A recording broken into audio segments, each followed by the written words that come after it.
So what I thought I would talk about today is the concept of pituitary hormonal function after not only pituitary surgery but after brain injury. And so I thought I'd go from the familiar to the less familiar. Since most of you are pituitary tumor patients, I thought I'd start with this. And this is something I've been interested in for a long time. And we've actually just published a couple papers on pituitary function after surgery to pituitary tumors and things in and around the pituitary. And I've had a long interest in the impact of brain injury, of traumatic brain injury, on pituitary function. And so we're gonna cover both of those. I'm going to give you sort of a broad overview.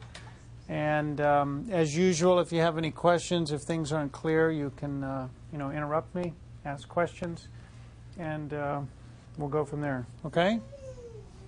All right. So let's see here. And I want to thank Charmin and Christina for setting this up, as usual. And thanks to our video crew. So you're familiar with the approach that we use for most pituitary tumors. We now use what's called this direct endonasal approach. And most of you in the room that have had surgery probably had surgery like this through a nostril, where we don't make any incisions in the nasal cavity, and the goal is to get back to where the pituitary gland sits with causing as little trauma as possible, and it's very good for recovery. But when we get there, I mean, really that's almost more important as to what happens with the pituitary gland. And so we've talked about how people recover, but we're really interested not only in taking the tumor out, but in preserving pituitary function. And I know you've heard from Dr. Cohan and some of the other endocrinologists that have been here, how critical pituitary function is to your survival. You can't live without your pituitary gland, or at least you can't live without the hormones that come from the pituitary gland. So if the gland stops making them, then you have to have supplementation. But we much prefer to remove a tumor with not damaging the gland, and in many cases actually improving pituitary function. And so that's typically our goal. There are times in some tumors, particularly craniopharyngiomas, in which we really don't have a very good chance of preserving gland function, because the tumor will not only engulf the pituitary stalk, it can damage the blood supply to the pituitary stalk and the connection going down to the gland. And so we can't always preserve function, but we certainly try.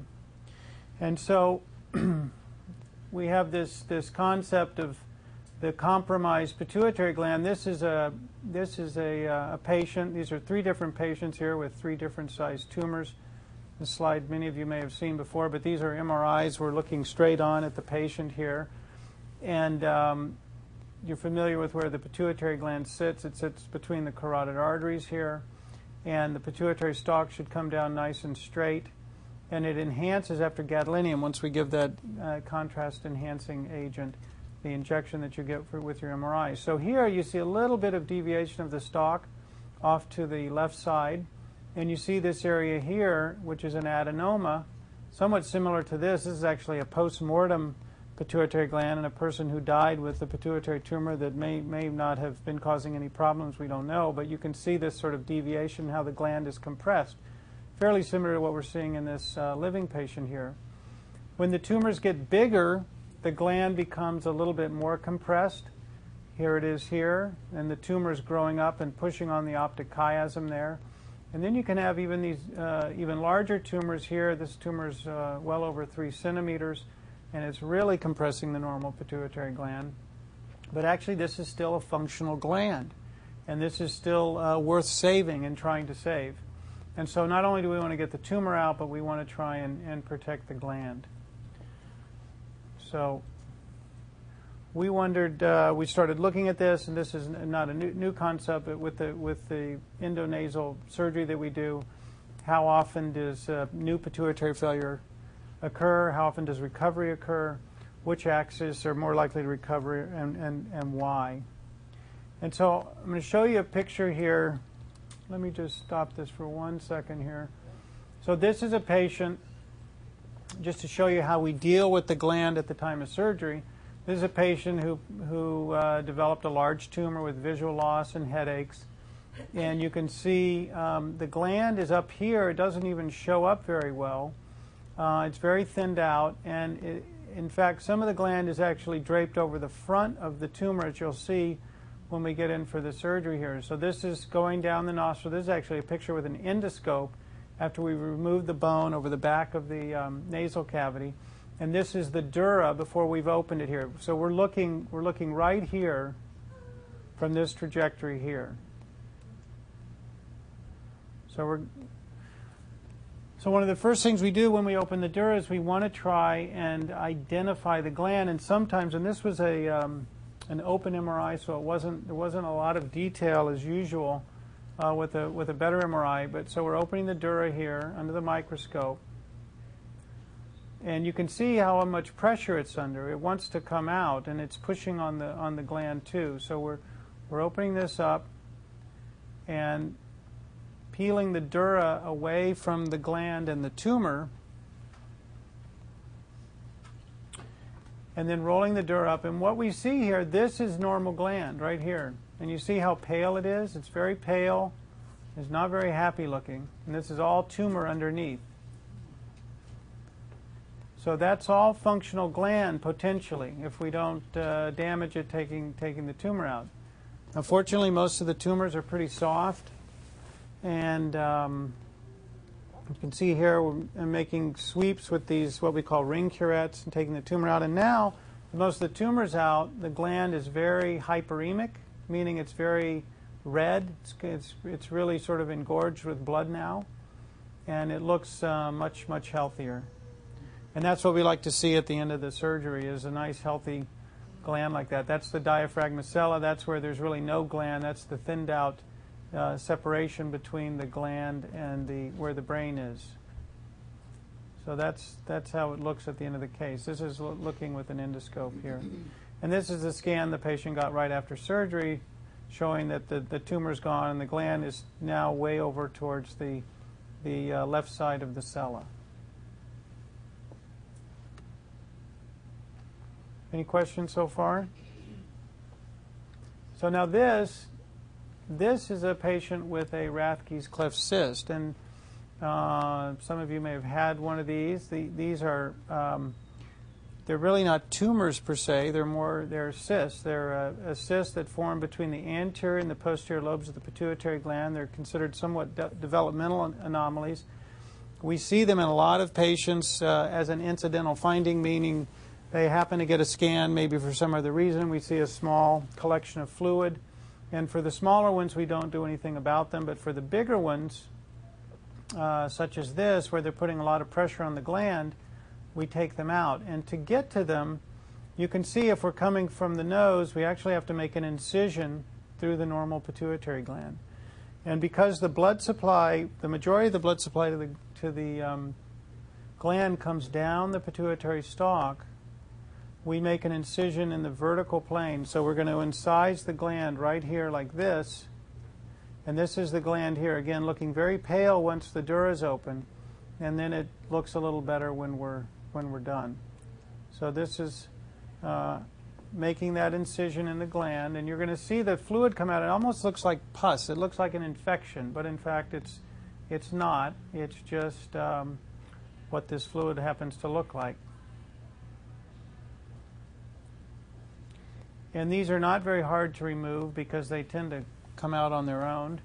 But we make this incision. We don't want to disturb too much tissue, but the gland generally tolerates this sort of opening very well. Do those often come back? They do come back. The recurrence rate is anywhere from about 5 to 30%. And the longer you follow people, probably the more likely they are to come back, because one of the things we don't do is we don't strip the lining. The cyst has a lining. Now we're looking inside here. There's a lining to the cyst that we don't take out. because studies have shown if you do try and take it out, you probably damage the gland. And so we do a fairly simple drainage. And so there is a possibility that they could come back. But this is what we have at the end. We've operated on about 70 of these, and I've reoperated on 2 of them. And there's a couple patients whose cysts have come back, but we're watching them. They're not as big as they were, but they may well need another operation down the road. But given that it's such a relatively benign process to make this incision and just drain the cyst, stripping the lining is not worth it, because that has a high chance of permanently damaging the gland. And really the goal here again is to improve function. That incision closes up on the gland? It scars back. We lay some material over this, some synthetic collagen, and then depending, you could see some spinal fluid coming out here as the cyst was coming out. Because of that spinal fluid leak, we have to repair this with a buttress where the bone was. There was bone covering all of this. So I usually put some collagen and then a piece of titanium mesh up against that and some tissue glue. Once in a while we put a fat graft in as well to help seal the leak. So it really depends on the type of leak. But this incision will turn to scar tissue at some point. But the important point is that the blood supply coming down from the pituitary stalk is still reaching the 2 halves of the gland here. So it doesn't seem to matter too much in terms of the function. And what's that distance to make the incision there? That distance is less than a centimeter. It's probably about 7 or 8 millimeters. It's about like that. So this is really blown up. That's what we're looking at. Yeah. From here to here is about 12, 13, 14 millimeters. It depends on the tumor and the patient. So yeah, here this is a fairly normal sized pituitary gland. The carotid arteries can be 15 millimeters apart or so. So it's not too far apart. So if you look back at quite a few studies over the years that have been published on this, looking at pituitary failure for a variety of different tumors, you can see that there's quite a range. For the adenomas, it's as high as 30%. For the anterior gland dysfunction, like new hypothyroidism, new hypogonadism, low testosterone, and posterior, meaning diabetes insipidus, we see that as high as 23%. But overall, the most of the large studies, the rates have been less than 10% for anterior loss and probably less than 5% for permanent diabetes insipidus. We see transient diabetes insipidus, a problem with water balance, with water, maintaining normal water balance, in about a quarter of patients who have pituitary surgery. If you look at the literature, for Cushing's disease in particular, the rates can be a little bit higher, and that's because of the problem, as many of you know, in patients with Cushing's disease, the tumors are often very small, and they're hard to find sometimes. And so in many instances, surgeons have taken the practice of actually doing a complete gland removal, what's called a hypophysectomy. And that pretty reliably results in new pituitary failure if you take out the whole gland. And that's not something that I do. Only on a couple cases have we done it where we failed with a more selective removal or removing half of the gland. If you remove, what I prefer to do is, if we have a reasonable hunch about where the tumor is, we can't find it though, we'll take out that half of the gland but leave the remaining half with its connection to the stalk, and that pretty reliably doesn't cause new pituitary failure. So we know we can get away with that in many cases. With Rathke's cleft cyst, again, a fairly wide range. The higher numbers here of new failure, again, are in studies where they've really tried to strip the lining of the cyst wall. Craniopharyngiomas by far have the highest rate, and that's because the tumors itself often arise around the pituitary stalk, and they cannot be separated away from the stalk very effectively without doing permanent damage or disconnecting the stalk. Meningiomas, which we see sometimes in this area, that really most often sit on top of the gland and displace the pituitary stalk, the rate of new failure is relatively low. So we set out to look at this, and I say we with my endocrine colleagues who, Dr. Cohan, who's been here before, and Dr. Swerdloff and Wang, who are down at Harbor, UCLA.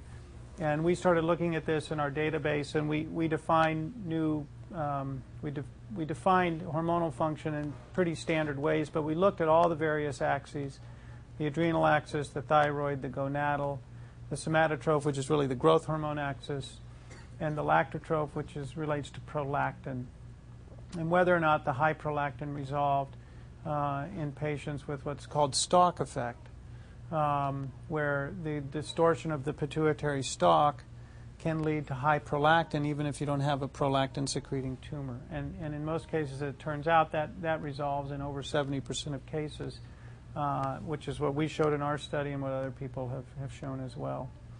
So we looked at overall function, and we wanted to know not only about what were things predict, or how often it occurred, how often did people lose function and gain function, but what were the causes. And this was what was really new about this project, is that there had not been a lot published on things that are predictive of new gains or new loss. And so we looked at this risk factor analysis. We looked at things such as age and gender. We looked at some things, 3 things: high blood pressure, diabetes, and smoking. 3 things that we know make people more prone to have strokes, and we know that they affect the cerebral vasculature. They affect the blood vessels in the brain, so it's a reasonable hypothesis that someone with one of those factors might be more likely to lose function or to not regain function. And then, of course, we looked at size. Does size matter? It turns out, as you'll see, it matters quite a bit in this business. We looked at the issues of prior surgery. What was their hormonal status going into the surgery? And then a number of factors at the time of surgery. Did they get a spinal fluid leak? Did we use hydrogen peroxide? This is actually interesting because we use hydrogen peroxide to help stop the bleeding at the end of the procedure, and we also use it to kill the tumor cells, because there's been some studies in which full-strength hydrogen peroxide, the stuff you get at the pharmacy or at the drugstore that you put your finger in after you cut your finger, well, we bathe the pituitary gland in that. And there have been studies showing that kills tumor cells, but it also can kill normal brain cells. So we were concerned, were we killing off the gland when we put in hydrogen peroxide? It turns out we're not at all. In fact, it almost looked like, until we did a more sophisticated statistical analysis, it looked like the peroxide was associated with a more likelihood of recovering function. But it turns out that wasn't the case. So it doesn't really seem to matter. We looked at whether there was complications like a blood clot, whether or not we took out half the gland, like I mentioned, and then we looked at a few other things in the post-operative period. And so this is the paper this is the abstract of the paper, which actually is coming out next month in neurosurgery. And you see a lot of familiar names over there. And really the bottom line of what we found, and this was just in patients with pituitary adenomas, we have another paper on Rathke's cleft cysts and meningiomas and craniopharyngiomas, but what we found in this population of over 440 patients was that the new pituitary failure occurred in about 5% of patients, unplanned pituitary failure. And the new rate of permanent diabetes insipidus was 2%, so pretty uncommon.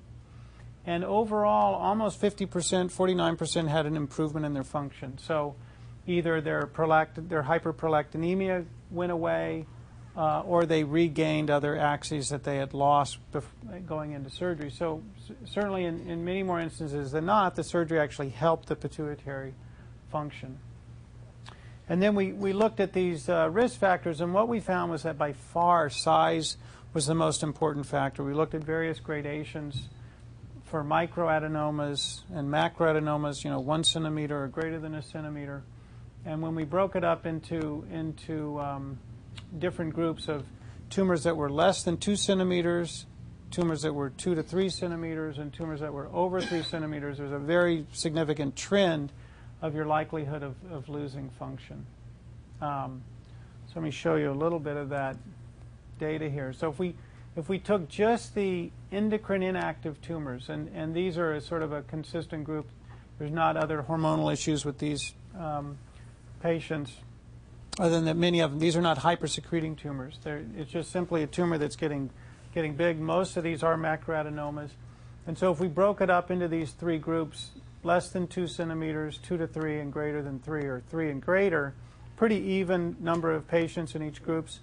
And you can see new loss of function didn't occur to any of the patients with a tumor less than 2 centimeters, in 7% from 2 to 3, and then up to 13% once you get over 3 centimeters. And it just goes to reason the gland in these patients is much more compromised and thinned out, and even if we try to be careful manipulating the gland, sometimes that's still enough to put the gland over the edge and for them to lose an axis, say, lose the thyroid axis.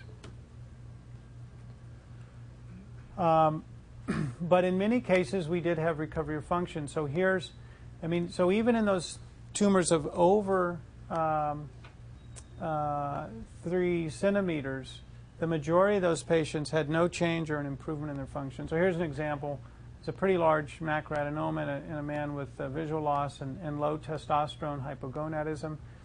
His gland is a very thin crescent of tissue. You can mostly see it over here, up in the upper left-hand aspect of where the tumor is. And this is his postoperative scan here, a year after surgery, and he regained his gonadal function after this operation. So that's an example of the gland coming back. Similar situation. This gentleman had acromegaly, and I showed you this picture earlier, but again, you can see where the gland is now. It's plastered over here in this big empty space, but it's actually functioning and the connection is there. And so the gland does have this ability to recover. Now, this gentleman was not so fortunate. He, again, very similar story. A gentleman at 47 with visual loss, not surprisingly with this large tumor and bad headaches. He had normal function, but this thyroid value of a free T4 of 0.7 is right at the borderline of being low. So he was just on the edge to begin with. He also had this big cyst in the tumor, which suggests there's been some hemorrhage or some degeneration in the tumor. And you can see postoperatively the tumor's out and the gland is still connected to the stalk, but he lost all his pituitary function as a result of this operation. And so unfortunately he's on testosterone, he's on thyroid, he's on prednisone, and he's on I believe he's on DDAVP for his diabetes insipidus. So this doesn't happen very often, but it does happen despite an operation that otherwise seems to go pretty well. Did he get his vision back? His vision came back, yes. Oh, okay. So, yeah. Trade-off with this for us. His vision's back, and he makes a few more visits to the endocrinologist now every year. Yeah. Good point.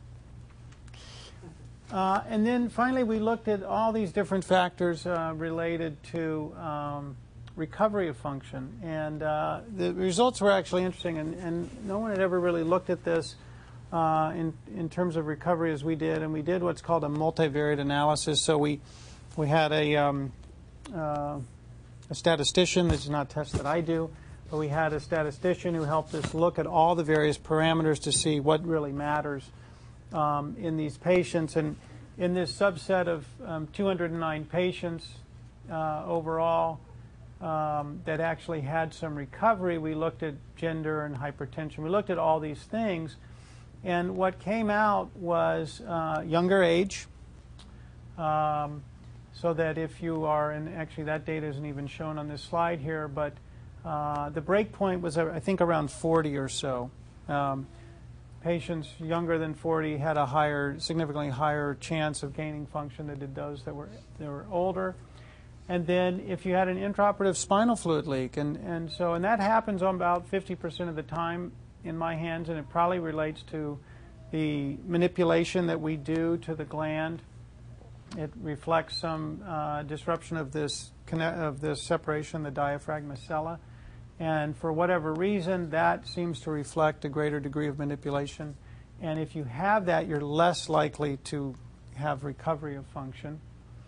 And then finally, lack of hypertension. So people who were not hypertensive were more likely to regain function. So if you had hypertension, remember I was talking about how hypertension, smoking, diabetes can cause your make you more likely to have a stroke, make your blood vessels not function as well. So if you do have hypertension, that seems to predict against recovering function. So that's basically the data. Our paper on meningiomas and Rathke's cleft cysts and craniopharyngiomas basically showed that the rate of new pituitary failure for operation of a meningioma sitting on top of the gland is extremely low. The only patient that we had that had lost function and had prior operations, both a craniotomy and endonasal surgery. With by far the highest rate of new failure was with the craniopharyngioma patients, as I mentioned, just because of where they're located.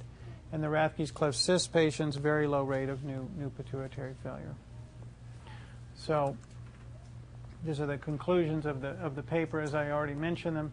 So in about 5% of patients, there's some new loss of pituitary function, but improvement in function occurs in about 50% of patients. And the break point in size, which is clearly the most important factor for losing function, seems to be around a 2 centimeter break point or 20 millimeters. So any questions on that? All of your studies were based on a one-year time lag?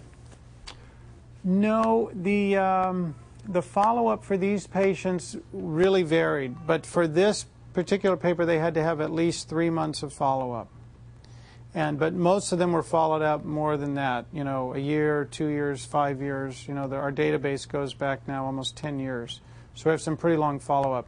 But within 3 months, 3 to 4 months, you pretty much know whether they're going to recover or not in most instances. So, yeah, we had to have a significant amount of postoperative follow-up. If you got any sort of indication if it doesn't happen the first 3 to 6 months, then it's usually not going to happen. Now, that's not the same for Cushing's disease. In patients with Cushing's, well, we're talking about recovery of the adrenal axis. That's a little bit different because in patients with Cushing's, the adrenal axis has been suppressed by the tumor itself. And that recovery, we know, takes 6 months to a year, reliably. But that process wasn't part of this analysis. So in the Cushing's patients, we didn't look at their adrenal axis specifically. In patients with acromegaly, we didn't look at their growth hormone axis. So we excluded that part of the analysis for the functional hormones. It's a complicated analysis. This paper took, it was a long time. It was about 18 months before we finally got it to where it was reasonable. And that's going to be out next month, Dr. Kelly? Mm-hmm. And so it'll be on the website. Yeah, we'll put it on the website when we get the final PDF. Yeah, if you're really bored and want something to read one afternoon. Any other questions about that? No? Okay. All right, so I'm going to shift gears to brain injury, a topic near and dear to my heart. Been doing brain injury research for a long time. Just close this.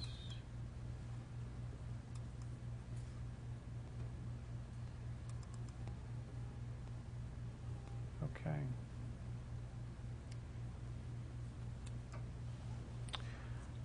So this is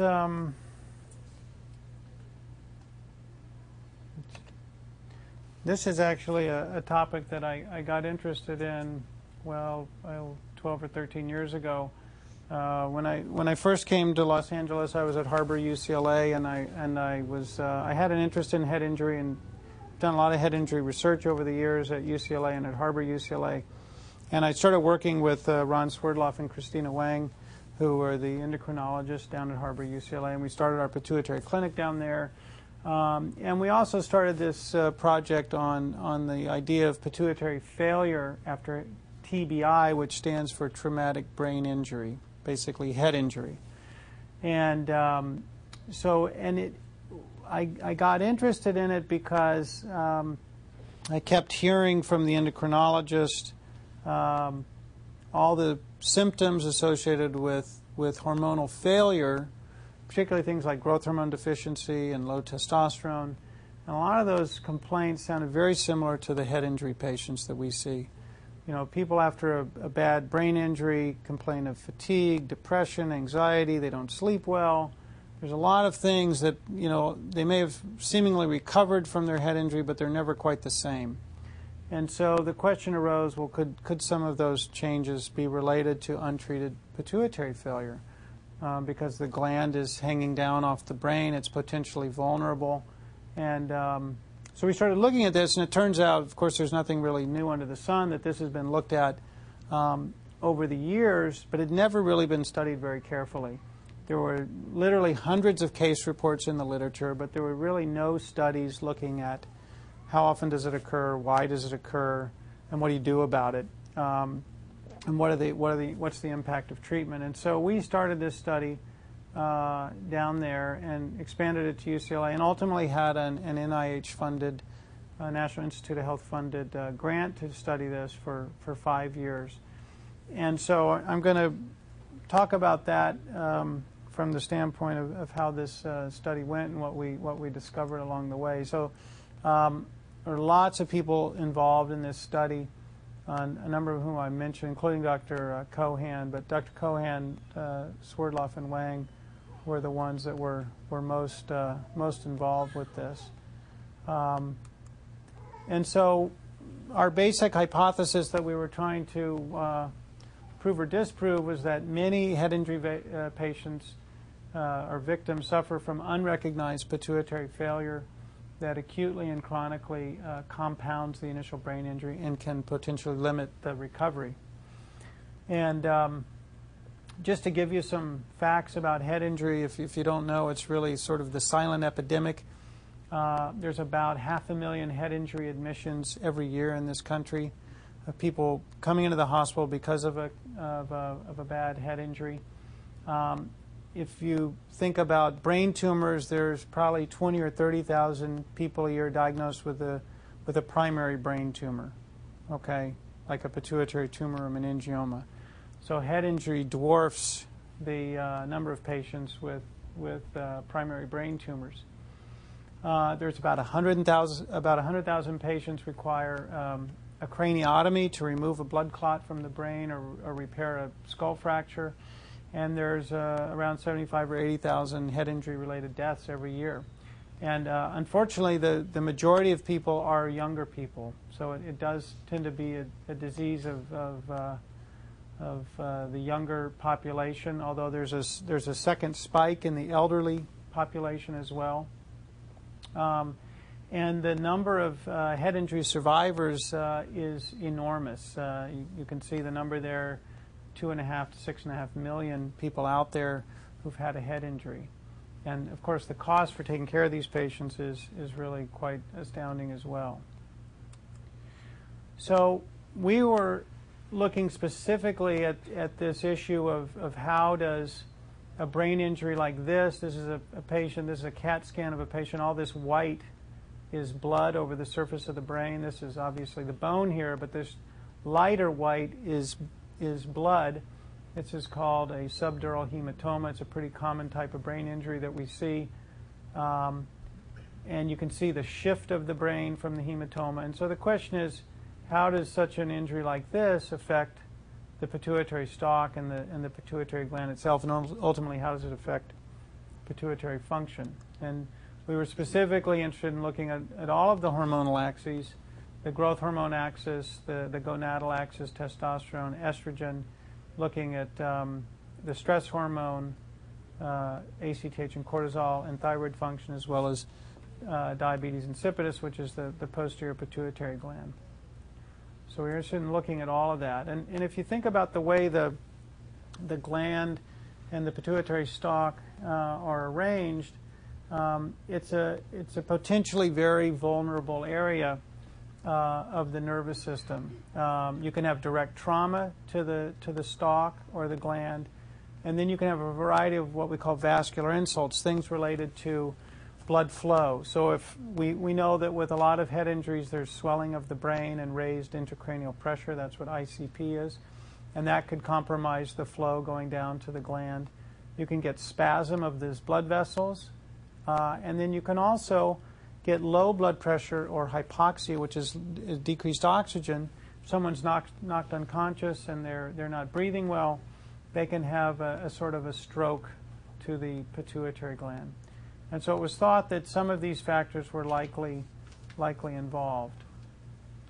And like I said, nothing's really new. In medicine, it seems, we went back and we found this original article published in 1959, actually the year I was born, of a patient who sustained a fatal head injury, and this is the preserved anterior lobe, and this whole area here is an infarct or a stroke of the pituitary gland. So they lost this whole area of the anterior pituitary gland. And so this was something that was known back then, at least that occurred in fatal head injuries, and it wasn't quite clear whether this was occurring in human head injuries. But it wasn't too long till some additional individuals did some very good studies in the 60s, and these are from a couple studies where they looked at the pituitary glands, basically at autopsy. They looked at the pituitary glands of people who died of a fatal head injury. And what you can see is that only about a quarter of these fatalities had a normal appearing pituitary gland. So there was hemorrhage in various parts of the gland, and there was this necrosis of the anterior lobe in over 20%. Interestingly, the pituitary stalk did not get lacerated or did not die in very many patients. So it seemed like more often there were these issues of hemorrhage and infarction. And then they also looked at the hypothalamus, which is the area above the gland where the gland gets all its signals from. And there, in those fatal head injuries in this particular study, they saw over 40% of these fatalities had abnormalities, mostly hemorrhages and ischemic lesions, meaning little infarcts within the hypothalamus. So at least in fatal head injury, it seemed like this was very common, that the pituitary gland and its related structures would get damaged fairly often.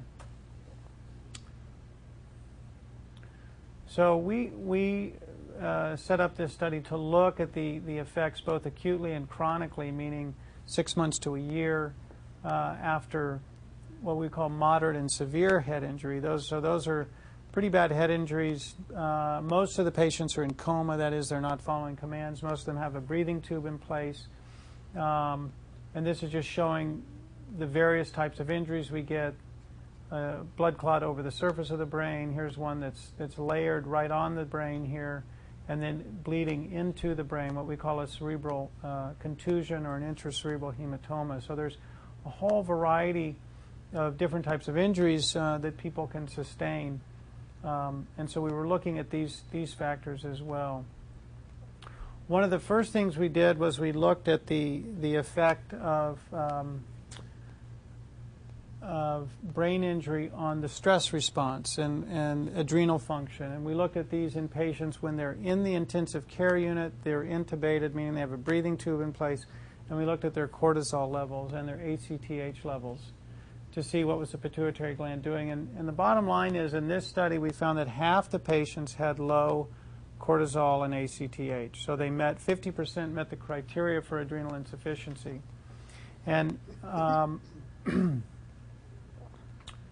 so based on that study, and what the consequences of adrenal insufficiency are is that if you don't have enough stress hormone, your blood pressure goes down, and you require more things to keep your blood pressure up. And so we found in that study that half the patients had that, and they had lower blood pressure, and they required more vasopressor support. They required more medications to keep their blood pressure up.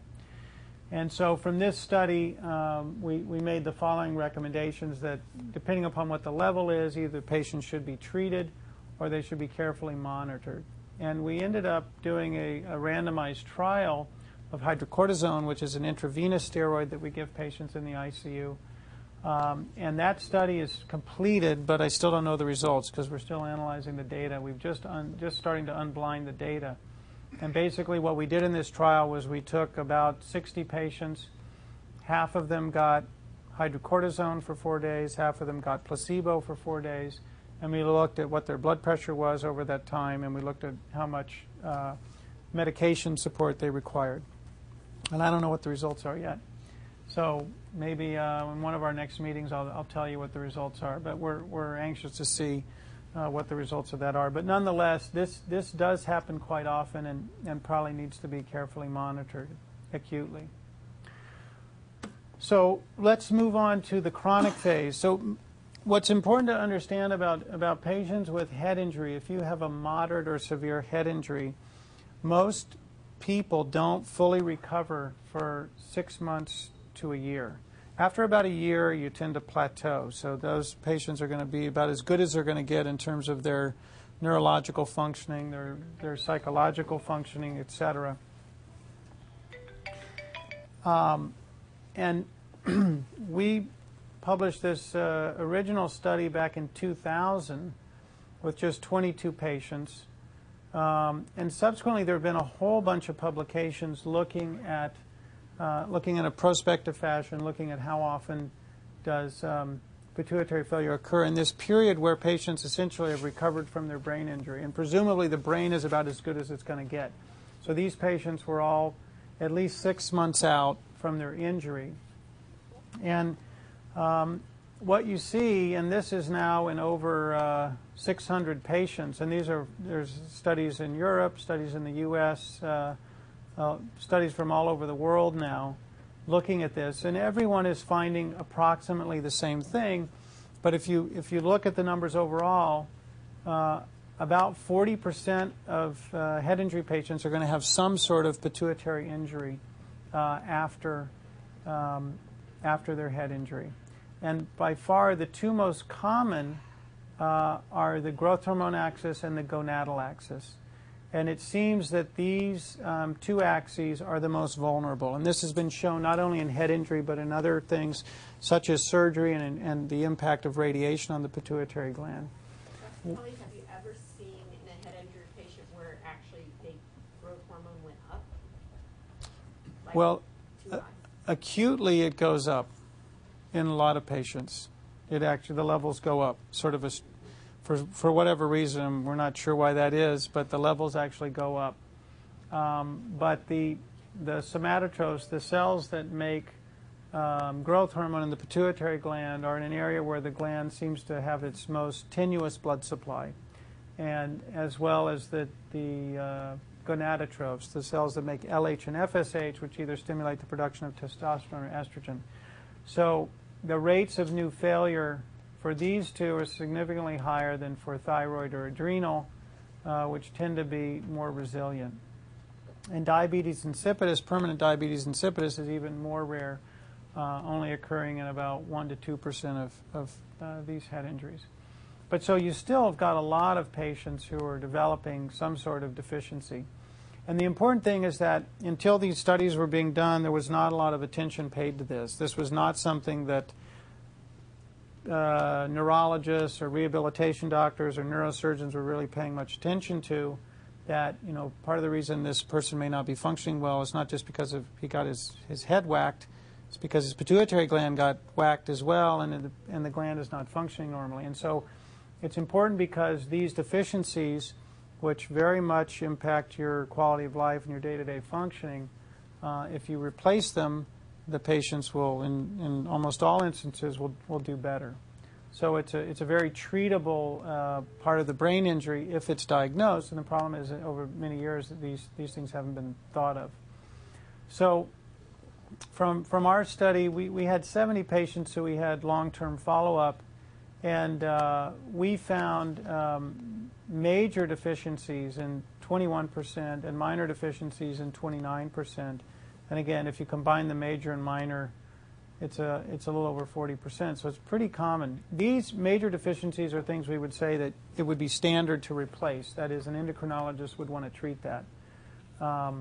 And so the other deficiencies were not that common. Diabetes insipidus, as I said.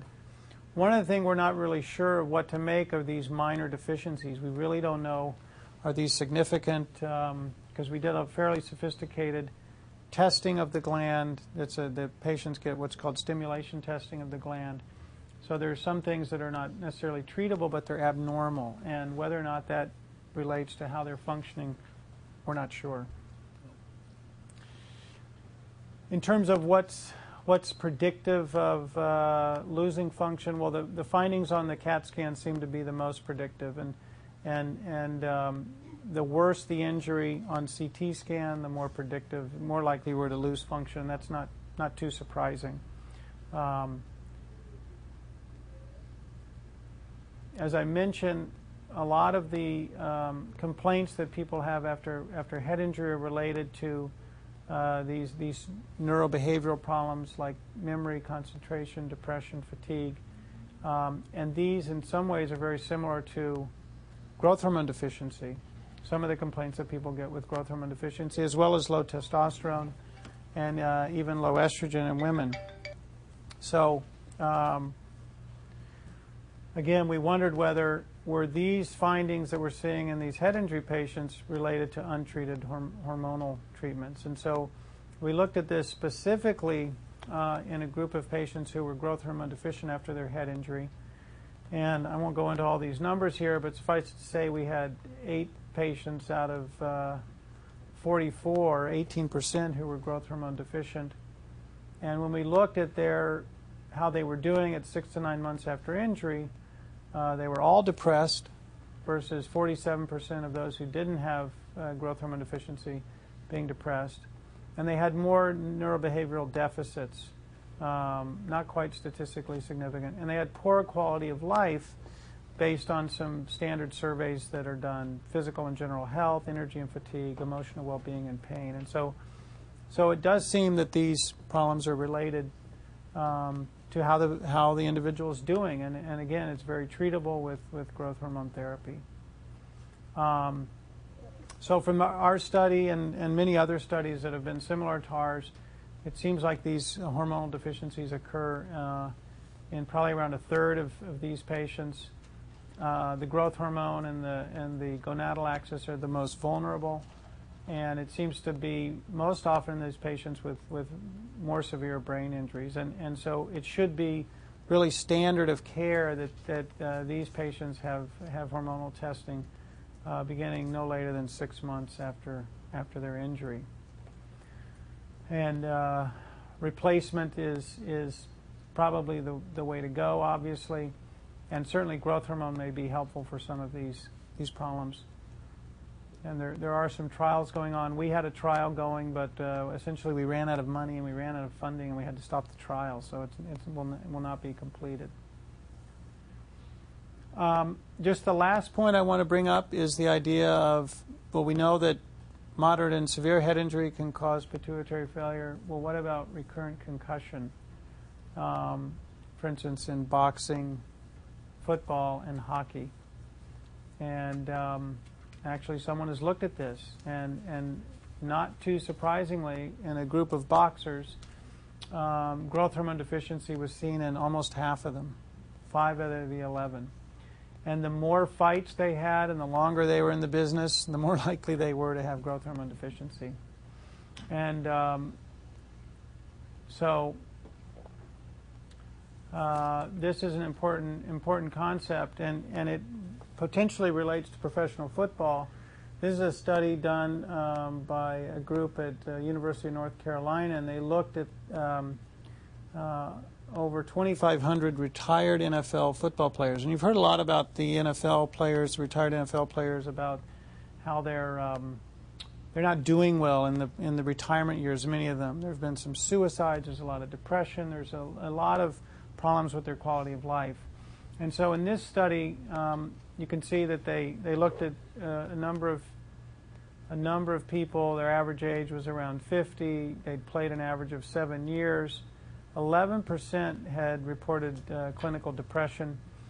But what they found, the strongest correlation between recurrent, in fact, there was a strong correlation between recurrent head injuries and a lifetime risk of depression. So the more head injuries they had, the more likely they were to have depression. And so we actually now have a study with this same group looking at pituitary function in the retired NFL players. And we haven't started it. We're just about to get underway with it. But we're going to be looking to see if their depression, their anxiety, these sorts of things, fatigue relate to the number of concussions, and does the number of concussions relate to their pituitary function. So this is a study that we'll be doing over the next 3 years or so. And that's it.